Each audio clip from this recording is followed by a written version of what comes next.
Hello, students. Welcome back to the class. So, we have already completed this chapter. Okay, so we are left with some of the topics, which is concentration terms. So, I will deal with that in the next lecture. Before that, we will do some questions which will be related to your CBSE exam. So, it will be kind of a sample thing related to this chapter. So, let's start this thing. Disclaimer: the images, text, and other materials used in our presentations are for educational purposes only. We respect the intellectual property rights of the original creators and owners. If you are the owner and have any concerns or issues, please contact us at sathi@itk.ac.in and we shall remove the content immediately. Please note that parts of the content may have been generated using the generative AI, which is experimental.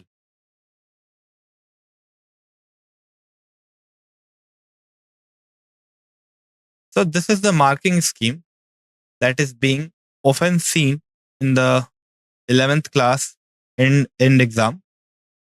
So this is just a sample question paper. It may vary in your case, but more or less it will be similar to this kind of distribution.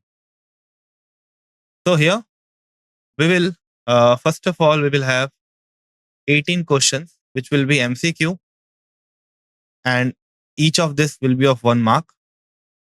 Then we will have an MCQ type, but a assertion reason type question. So there are 3 questions related to it, and 1 marks is given to each of this. Then moving on to the next one, we have very short answer. One question has a marks of 2, and there are 5 questions in total. Then we have short answer, which starts from 26 to and ends at 31. So that concludes total of 6 questions. At last, we have a long answer question in section D, which is 5 marks, and there are 4 questions like that. And the last one is the case study, which starts from 36 and ends at 38. So there will be total 3 questions, each comprising of 4 marks. Now there can be an internal choice. So in section B, there are 2 questions with an internal choice. Then we have this short answer where 3 questions have an internal choice. So Nisag, I haven't removed you. So it may be due to the unstable internet connection. Then we have this long answer type in which 2 questions are having option. Means there is a choice of attending it. Yes, you can rejoin. And in the case study also, 1 sub part in each will have a 2 question. Clear? So this is the basic marking scheme which is followed in most of the schools. Although it may, again I'm mentioning it may vary depending on the teacher, but more or less it will look like this.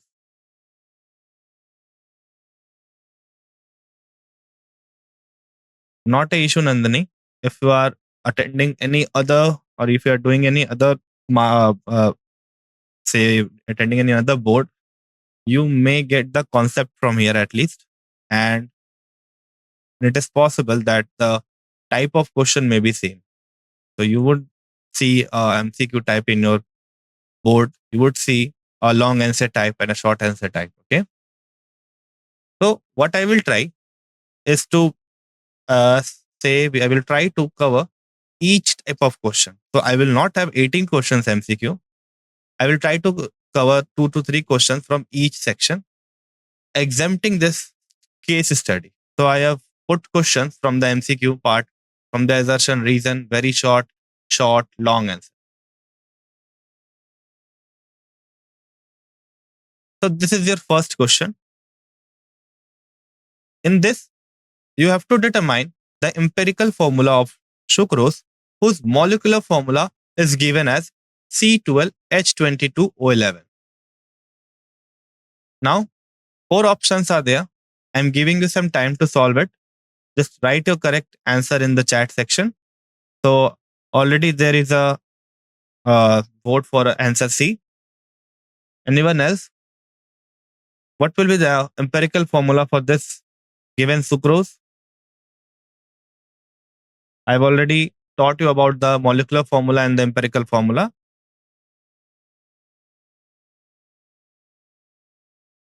So again, one more answer, which is again voting to C. So Sriram is saying C. Okay. So let's see the correct answer. How we will solve this question?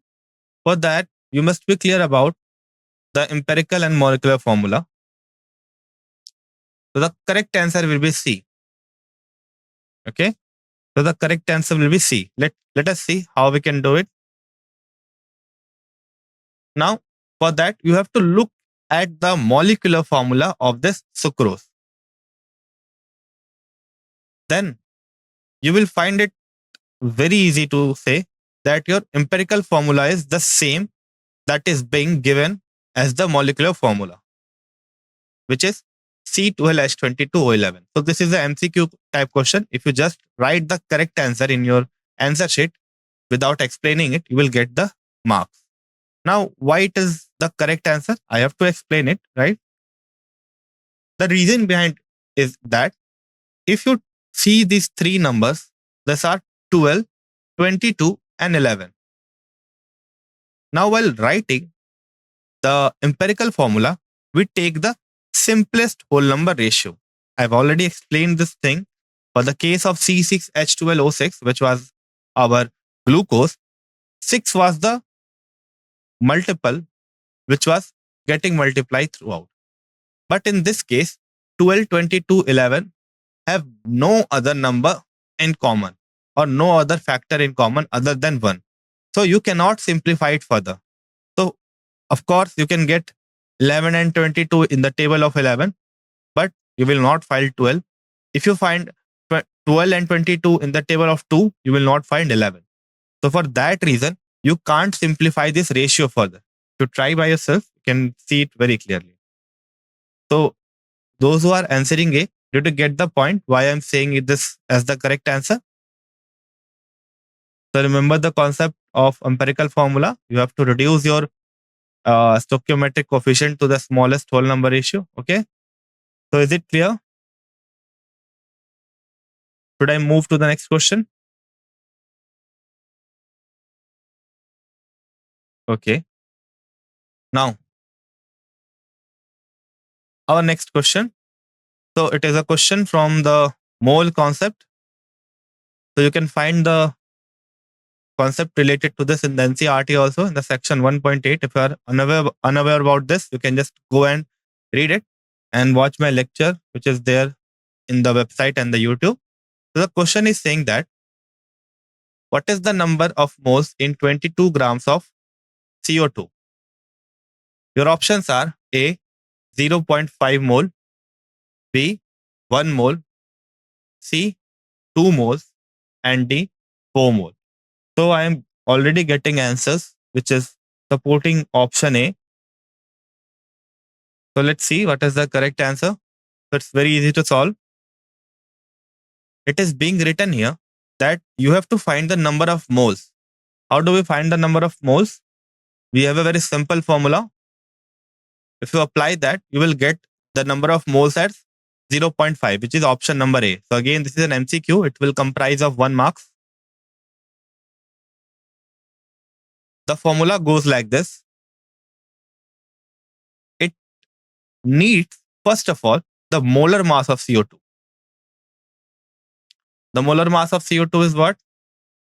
It will be 12 plus 16 into 2 for oxygen, because 16 is the atomic mass and 12 is the atomic mass of carbon, which will give you 44 gram per mole. So this is the molar mass of carbon dioxide. Now next, how do we calculate the number of moles? It is very simple. Given mass, which is 22 grams, divided by the molar mass, which is 44 gram per mole. We have calculated it, right? Now, if you calculate this value, it will be 0.5. Again, if you don't solve it whole and write the correct answer only, you will surely get the 1 mark. So the correct answer is 0.5 mole. Yes, very good. So you can apply the unitary method also. So if anyone has any issue, you can ask it here without any hesitation. Okay.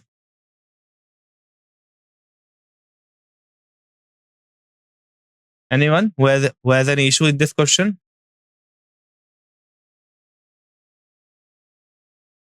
Okay. So let us move to the next one. Our next question is a assertion reason type. So this is also an MCQ, a MCQ type, but here it will be a assertion reason type. Now this type of question is also asked in the JEE, and now it is also seen in the CBSE exams. The question is basically asking you that how you will give a statement and what will be the reason for that statement. So our statement is that if we take 32 gram of sulfur dioxide and 8 grams of methane, then they both will contain the same number of molecules. So first you have to verify that is this statement true? Okay. You have to verify that. Is this statement true? Nitish, now it is okay.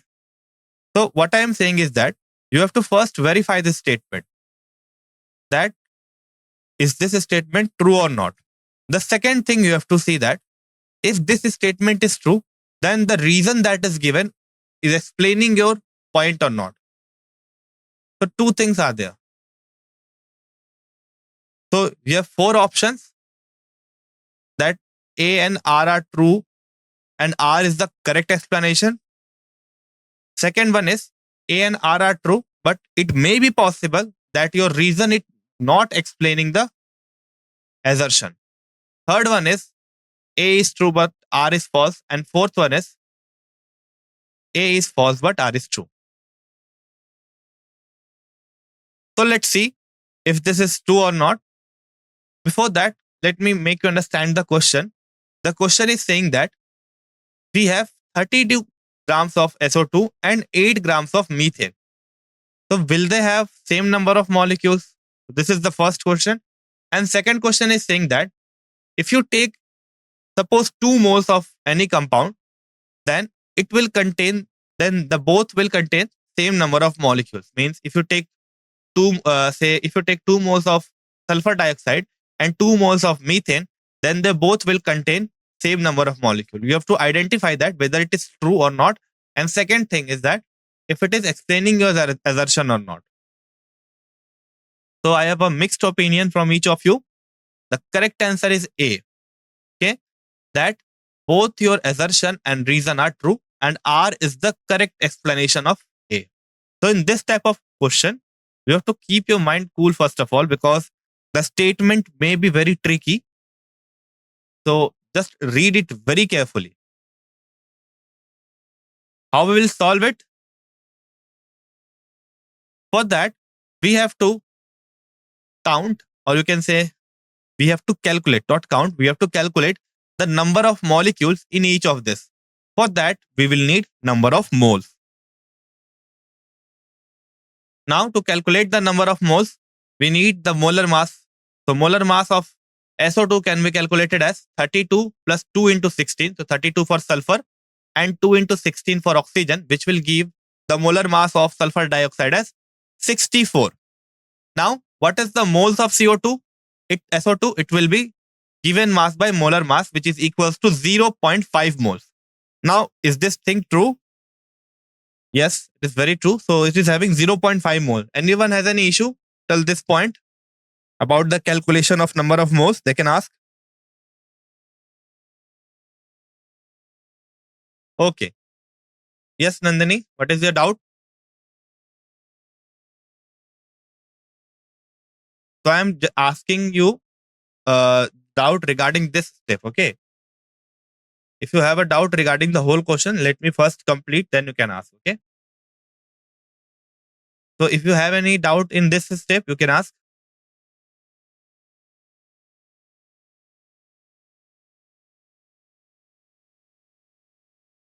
Okay, just type your doubt. I am moving forward. So it is simply the formula, which is given mass by molar mass. So we know the given mass, it is 32 gram for sulfur dioxide, and molar mass is being calculated in the first step, which is 64 gram per mole. So we have taken this thing, given mass by molar mass, which is 0.5 mole. 32 by 64 will give you 0.5 mole. Now in the next step, we have methane. Okay, so we have to calculate the number of moles for methane also. So methane will have a molar mass of 16. You can see it's a very easy calculation to do. If you divide the given mass, which is 8 gram, by 16, again you will get 0.5 moles of methane. Now both have the same number of moles. You can see it. Methane and your sulfur dioxide both have the same number of moles. So if they have the same number of mole, they will have the same number of molecules also. How is it true? So if I am saying 1 mole, that means I am having 6.022 into 10 to the power 23 molecules. As simple as that. Now, if I am saying 0.5 moles, then I am having 0.5 into 6.022 into 10 to the power 23 molecules. Is it clear? So the reason is also true, because since their number of moles is same, and that is the reason they will have the same number of molecules. So first you will calculate the number of moles, which will give you a clear idea that they both have the same number of mole. Now, since they have the same number of moles, they have the same number of molecules, and that same reason has been written here. So we can say that our assertion and reason are both true.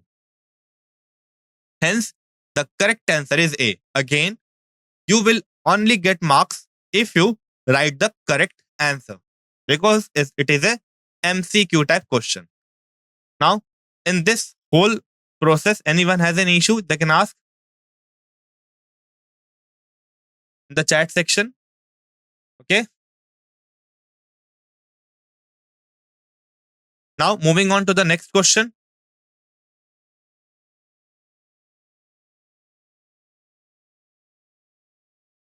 So, this assertion reason type comes under your MCQ type only. You have to explain the thing. So, why do we take the Avogadro number? Yeah, it is important to learn the mass of all elements up till the sodium line at least. Okay. So, again, I'm explaining. So, first of all, we have calculated the molar mass, and then we have used it to calculate the number of moles, which comes out to be same for sulfur dioxide and methane, which is 0.5 moles. Now, what will be the number of molecules in 0.5 moles? So it's very easy. We know that 1 mole of any entity will contain 6.022 into 10 to the power 23 particles. Okay, so we have been doing this since the start of the chapter.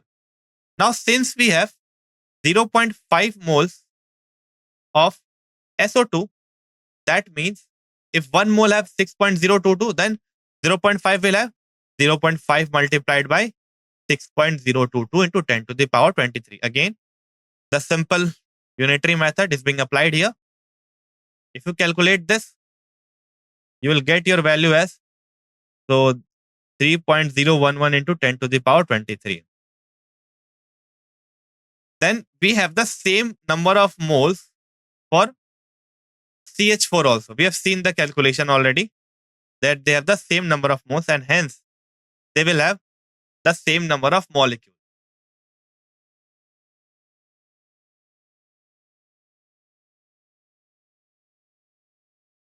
So what is being said here is that if they have same number of moles, then they have the same number of molecules.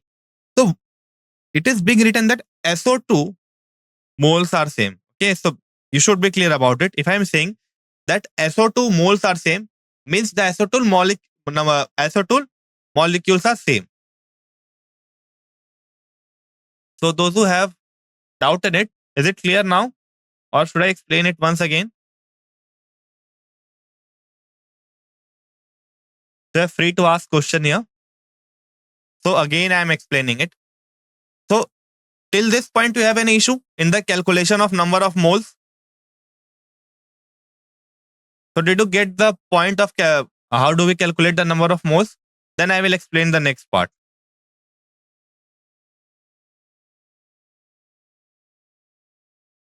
Okay, Parth.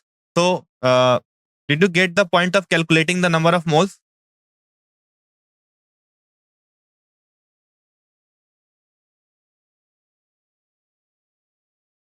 Am I audible, Parth?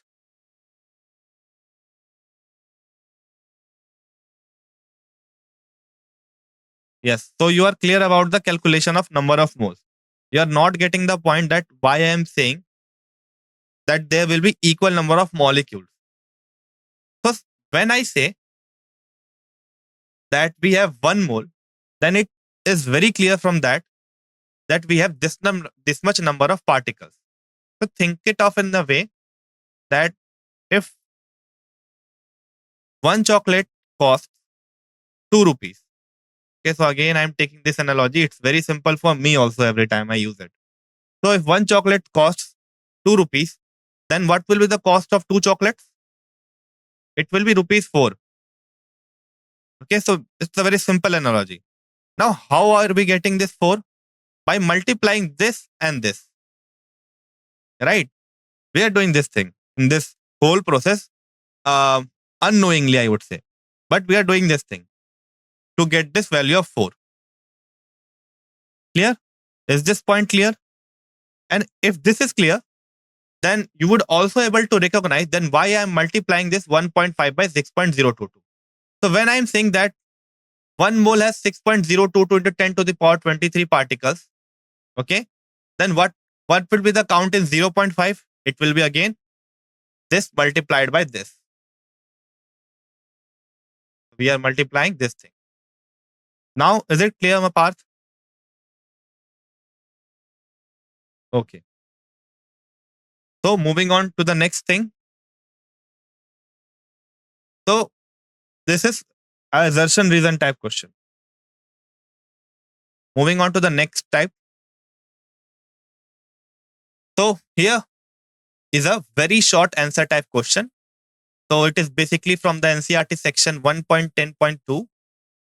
Okay. So here what you have to do is to see that which is the limiting reagent. Okay, which is the limiting reagent of all. How we'll do it? We have to use the stoichiometric calculation. What we have to use?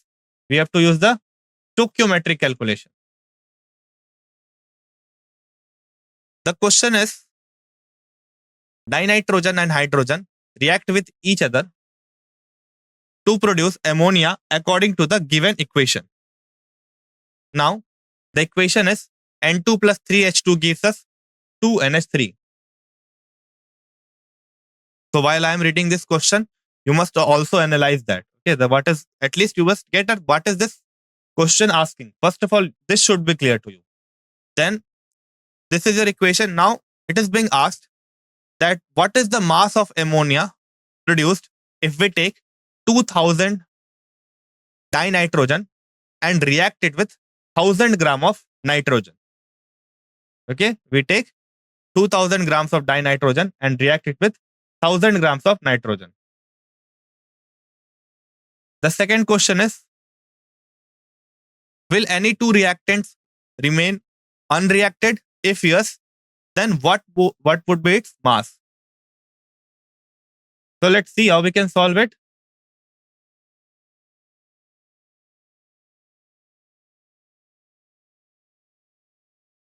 So first of all, you have to look at this reaction and determine that what is the limiting reagent and what is the mass of the product and reactants that are formed.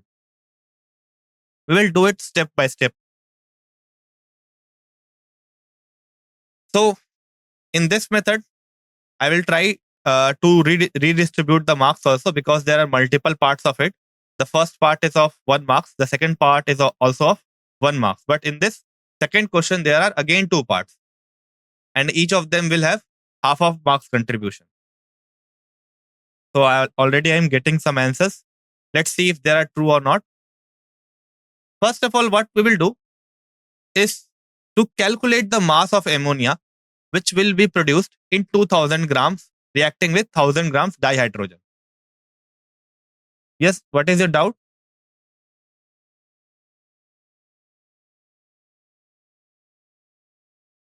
This is our balanced chemical equation, N2 plus 3H2 giving us 2 moles of ammonia. Then what is the molar mass of nitrogen? It is 28 gram per mole. Hydrogen's molar mass is 2 gram per mole and ammonia's molar mass is 17 gram per mole. So I'm not again calculating the molar masses here since you already know that how do we calculate it. So it's very simple, okay? So just take the atomic weight of nitrogen. You have to remember this masses.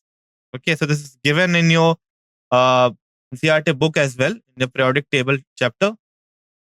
Not of all elements, I would say, but up till the sodium line. So if you look at the periodic table, we have a line where we have the sodium. So up till that point, at least you should remember, like of nitrogen, carbon, oxygen, hydrogen.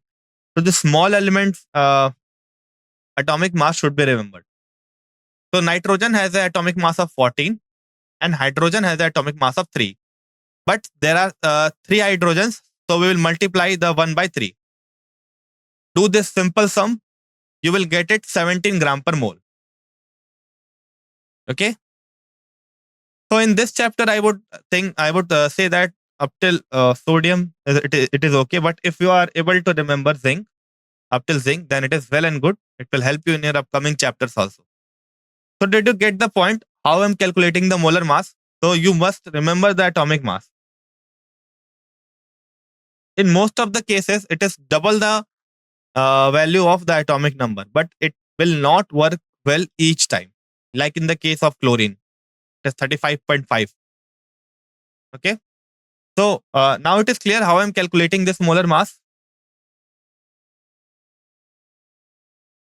So if you know the molar mass and if you know the given mass, we can calculate the number of moles. So it would be 2000 by 28. Again, the simple formula, I use it every time. Okay, so very important. So 2000 gram by 28 gram will give you 71.43 mole. So this is your number of moles for the case of nitrogen. What about hydrogen? Again, it will be 1000 by 2. Why I am taking it 2? Because there are 2 hydrogens. So 2 multiplied by 1 will give you 1, which will be equals to 500 mole. Now we know the moles. Now here comes the part of unitary method. It is very clear from the equation that 1 mole of nitrogen is reacting with 3 moles of hydrogen to give 2 moles of ammonia. Right? So, if 1 mole of nitrogen is reacting with 3 moles of hydrogen, then 71.43 mole will react with 71.43 into 3 moles of hydrogen. Again, that same analogy of the chocolate. Here I have used that thing. So, if again I am repeating this thing, that if 1 mole is reacting of nitrogen is reacting with 3 moles of hydrogen, then 71.43 moles of nitrogen will react with 71.43 into 3 moles of hydrogen. So that is 214.29. So we require this much hydrogen to completely react with the given nitrogen. Is this thing clear? Have you got my point? Yes. So N will be the limiting reagent. Very good. Let's see if it is there or not.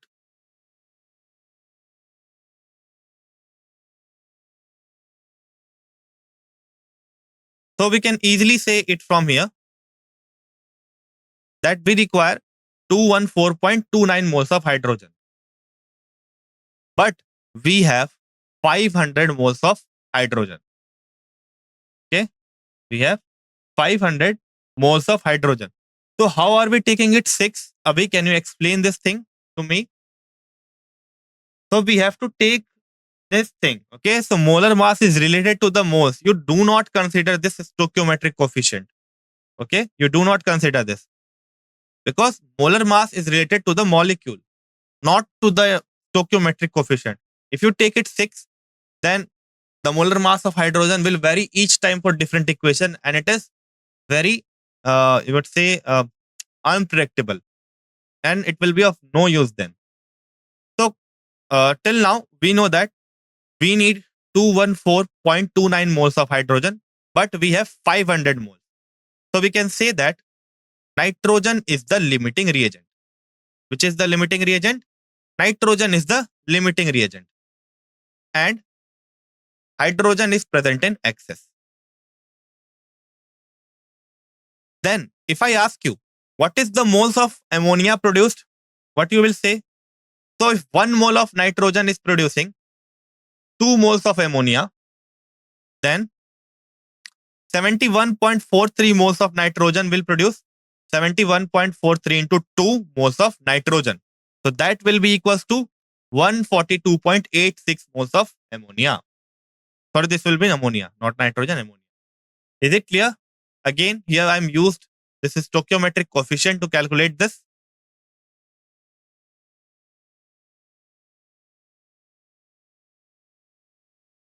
So now we have the moles of ammonia. Can we calculate the mass? So the formula for the mass calculation from moles is molar mass into number of moles. So I have just cross multiplied our equation. So ammonia's molecular formula is NH3. How I have calculated the number of moles of ammonia? Okay, very good. So we know that 1 mole of nitrogen is producing 2 moles of ammonia from this equation. That means 2 moles of nitrogen will produce 4 moles of ammonia. Simple. Multiply 2 and 2, you will get 4. But what about 71.43 mole? Then for 71.43 mole, you have to multiply with 2 to get the number of moles that ammonia will form. Okay. Now, if we know the number of moles, we can calculate the mass by simply multiplying 142.86 with 17. So 17 is the molar mass. We know the formula. Number of moles equal to given mass by molar mass. So given mass equal to molar mass into number of moles. Here, we can clearly say that, okay, this is the given mass. Is limiting reagent equal to number of moles divided by stoichiometric coefficient. So I didn't get your question. There is no such formula. You just look at the calculations, right? So you can see it here. Again, I am repeating it, that we have this much moles of nitrogen and we have this much moles of hydrogen. Now from this stoichiometric equation, we can say that our 71.43 mole will require 214.29 mole. But we have extra amount of hydrogen moles that is present. Since hydrogen is present in extra amount and nitrogen is present in a lesser amount, therefore it will be the one which will be limiting reagent. As simple as that. So limiting means present in less amount, whose scarcity is there, not the one which is present in excess. Got it? So we have already answered the first part of the, say, your second question. And the first question is all wholly answered. It is 242.62 grams. The second part is asking that, will any of two reactants remains unreacted? Yes, it will be remained, and that will be hydrogen because it is present in excess. Then we have to calculate the mass of this unreacted hydrogen. How we'll do it? Let's see. So to calculate that, we must write the first answer, which is whose mass is remain unreacted. So it will be N2. Okay, so this will be N2. Sorry for this. This will be N2 here. Nitrogen is the limiting reagent. Okay, so there is a correction here. So if you write this, you get your half marks because this 1 marks question, you will get half marks here. Then, what is the moles of hydrogen that is used? What was the moles of hydrogen that was used? We have calculated this thing. It was 214.29. Okay, we have seen this. Since we have 71.43 moles of nitrogen, then it will require 214.29 moles of hydrogen.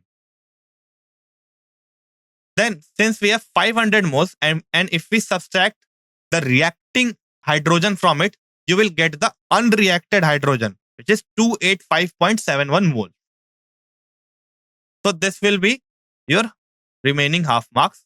If you calculate the mass, which is the double of this number of moles. Again, this will be nitrogen. Do not get confused from here. It will be nitrogen. Anyone has an issue? This question, so second part may be somewhat difficult for you. It has somewhat complication.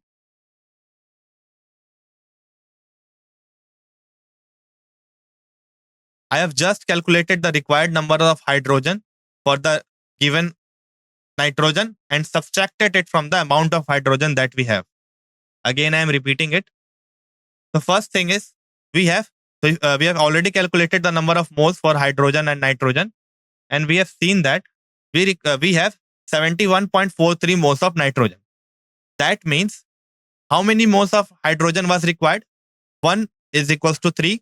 So 71.43 is equals to 214.29. So we require this much moles of hydrogen to completely consume our nitrogen.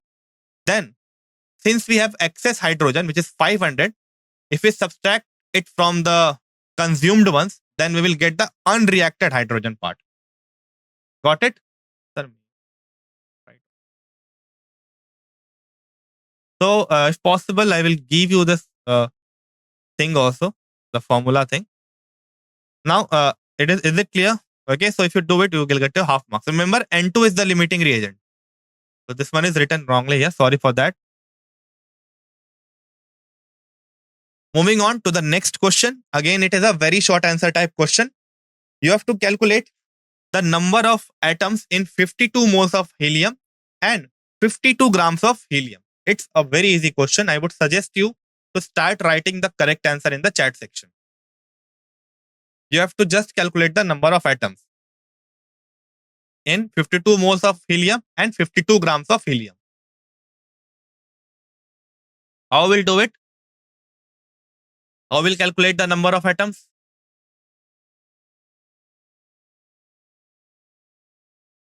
So first of all, I will calculate the number of atoms in 52 moles of helium. If anyone is facing difficulty in solving these questions, so no issues in that. Just try to do it by yourself. Once I complete this lecture, you can go and check my lecture in the YouTube on the website also.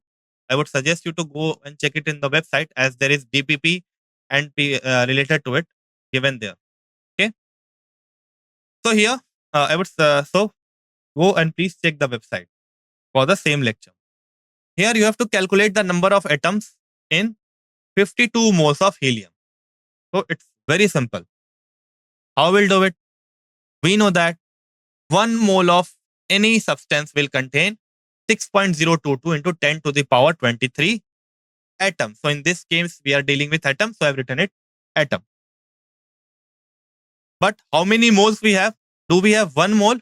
No, we have 52 mole. We will simply multiply 52 by 6.022 into 10 to the power 23. So if you do that, you will get this thing. Therefore, the complete answer would be 313.144 into 10 to the power 23. If I write it more scientifically, then what I will write? It will be 3.13 into 10 to the power 25.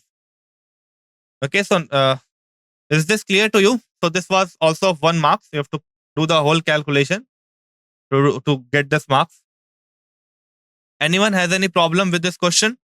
It's very simple again.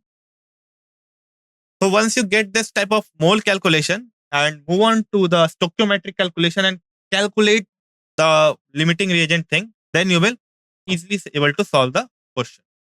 So we have 52 grams of helium and you have to calculate the number of atoms. How we will do it? To get this, you need the number of moles. Okay, you need the number of moles. So I'm getting answer 52. Let's see if it is correct or not. How do we know the number of moles? So for that, we need the molar mass. Molar mass of helium is 4. 4 gram per mole is the molar mass. Therefore, what will be the number of moles? It will be given mass by molar mass. That is equals to 13 moles. So 52 gram was the given mass and molar mass is 4 gram. So we have 13 moles of helium.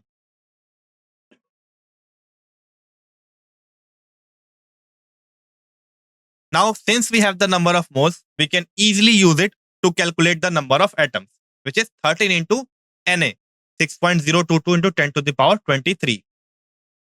So why I am converting it to 10 to the power 25? So it is a scientific way to write anything. Okay, so suppose you get your answer as 31.2 into 10 to the power 6. So what we do is we keep the decimal just after the first digit. So the first digit is 6. How you will keep it here? You will multiply it with say 10 and divide the same by 10. Now, if you do this calculation, you will get 3.12 and 10 to the power 6 multiplied by 10, 10 to the power 7. So it is a more scientific way of writing your answer. So sadly, that thing is not in a syllabus. For that, you can go and watch the physics lecture. I think the significant figure is being discussed in detail also. Yeah. Now, coming back to our questions, we know the number of moles and we know that in 1 mole we have 6.022 into 10 to the power 23 atoms. Then in 13 moles we will have 13 into 6.022 into 10 to the power 23 atoms. If you do this calculation, you will get it as 7.83 into 10 to the power 24. Okay, so there is a small change in your answer. It will be not 23, it will be 24. Because we are moving the decimal from right to left by 1 decimal. If you are finding difficulty in moving this decimal, there is a very short trick for it. Just remember this trick.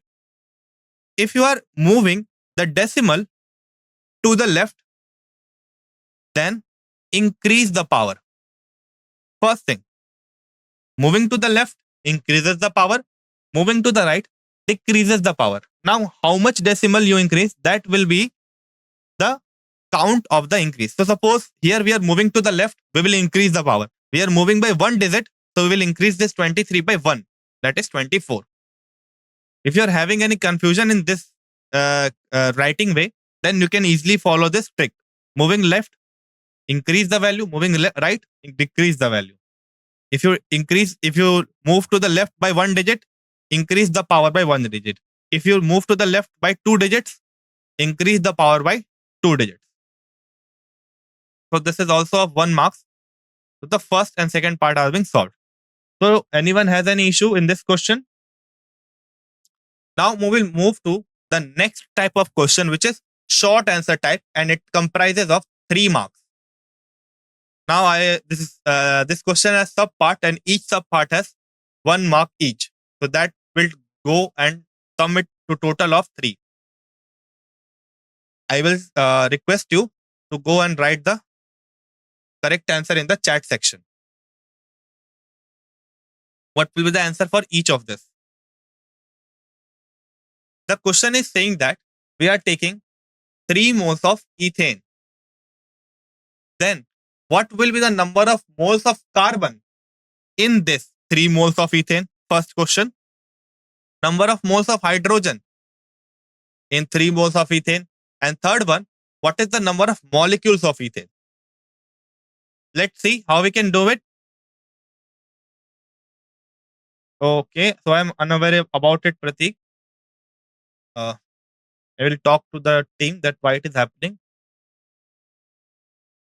So the question is, No problem. You can now write if it is there. So you have to calculate the number of moles of carbon, calculate the number of moles of hydrogen atoms, and number of ethane in 3 moles of ethane.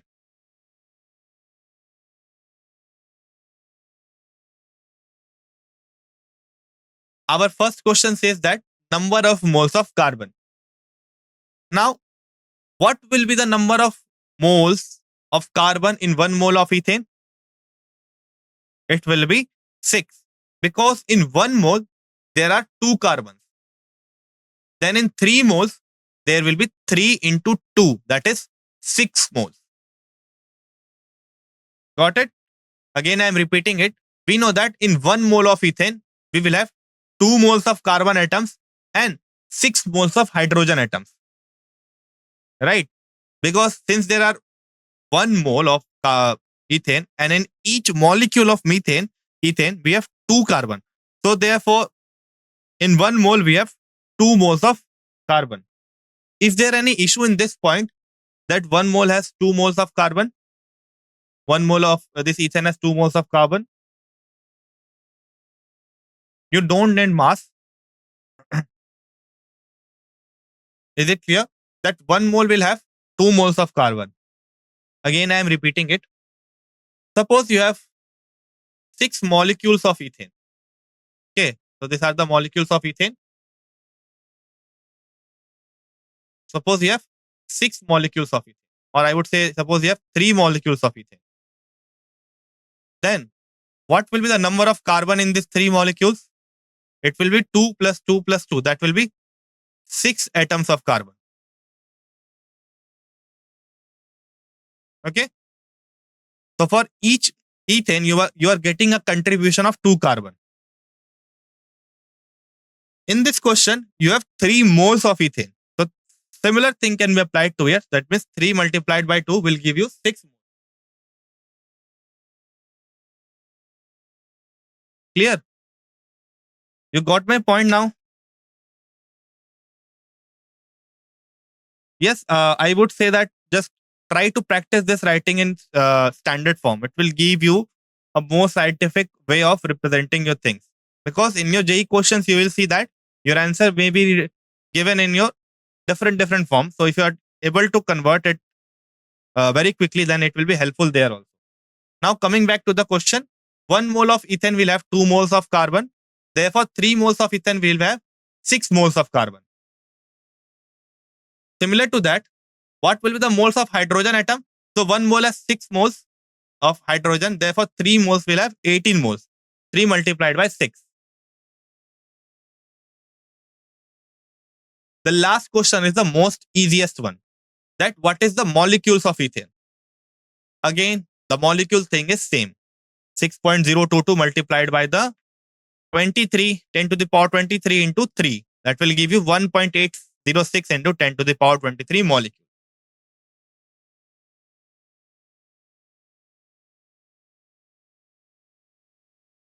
Okay. So all of these questions were of 1 mark. So Shaurya, I'm not getting a question here. What I was trying to ask, it is written NH3. Yes, Shaurya, what is the doubt? Okay, NH3 what?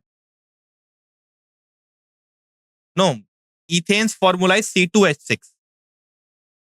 Methane formula is CH4. Ethane formula is C2H6. Okay. So these are the 3 parts of the question. Now, this is a long answer type question. Here, this question may look difficult to you from first point of view, but believe me, it's a very easy question to solve. But what the point is that you have to move to and fro with the unitary method. Okay, there will be a lot of use in this unitary method. Yes, you can write 3 into NA, but maybe in the exam, your teacher won't accept this way of writing. So I will suggest you to just multiply this thing. So what you have to do is to prove a law of chemical combination. So this is from the NCERT section 1.5. How we'll do this question? So for that, you must know, first of all, what is your law of multiple proportion. It says that if two compounds can be formed, two or more compounds can be formed from the same constituent elements, then they do so in a fixed mass of the other. And there is a simple ratio to it. Now, what is the meaning of this? We will try to again understand. So, I've already explained this. So, when you will see the example, you would get a clear idea. Okay, no issue in that. But you must know the unitary method here. It's very important to solve this. Maybe you will find difficulty if you don't know it. And we are also lacking of time. There is a next class ahead of me. So I have to do it quickly. So if there is a problem in this, you can ask it in the later on classes. Okay. So let us start the solution. So what you have to do here is to form different compounds. These are the four compounds AB, AB2, A2B, A2B3. Okay. So these are the four compounds. And the mass of each is given. The first is having a 2 gram mass, A is having a 2 gram mass, and B is having a 5 gram mass. Means A molecule has a mass of 2 gram, B molecule has a mass of 5 grams. Now, if you have to form this AB molecule,